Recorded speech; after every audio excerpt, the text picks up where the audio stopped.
राधा अष्टमी क्यों मनाई जाती है और इसकी पूरी पौराणिक कथा इस प्रकार है। राधा अष्टमी भाद्रपद मास के शुक्ल पक्ष की अष्टमी तिथि को मनाई जाती है। इसे राधा रानी के जन्मदिन के रूप में पूजा जाता है। धार्मिक मान्यताओं के अनुसार देवी राधा का जन्म इस दिन वृषभानु जी के घर हुआ था। राधा जी श्री कृष्ण की अति प्रिय सखी और उनके प्रेम की प्रतीक हैं।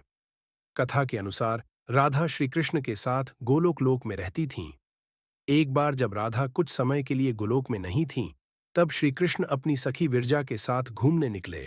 जब राधा को यह पता चला तो वे क्रोधित हो गईं और विरजा को अपमानित कर दिया, जिससे विरजा नदी के रूप में बहने लगीं। यह स्थिति देखकर श्री कृष्ण के मित्र सुदामा ने राधा को श्राप दे दिया कि वे पृथ्वी पर जन्म लेंगी। राधा ने भी बदले में सुदामा को श्राप दिया कि वे राक्षस कुल में जन्म लें। इसके कारण सुदामा शंखचूड़ नामक राक्षस के रूप में जन्मे, जो बाद में भगवान विष्णु के भक्त बने।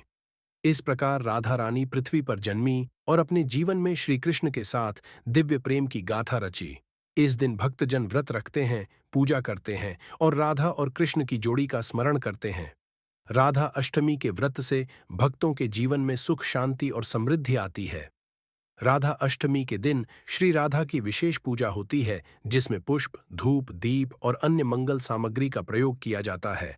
भक्त श्री राधा के भजन, स्तुति और कथा का पाठ करते हैं। राधा रानी की पूजा और उनका जन्मदिन मनाने के पीछे यह भावना है कि वे भगवान कृष्ण की सबसे महत्वपूर्ण और दिव्य शक्ति है, जो प्रेम और भक्ति का आधार है। उनके आशीर्वाद से भक्तों के जीवन की सारी मनोकामनाएं पूरी होती हैं।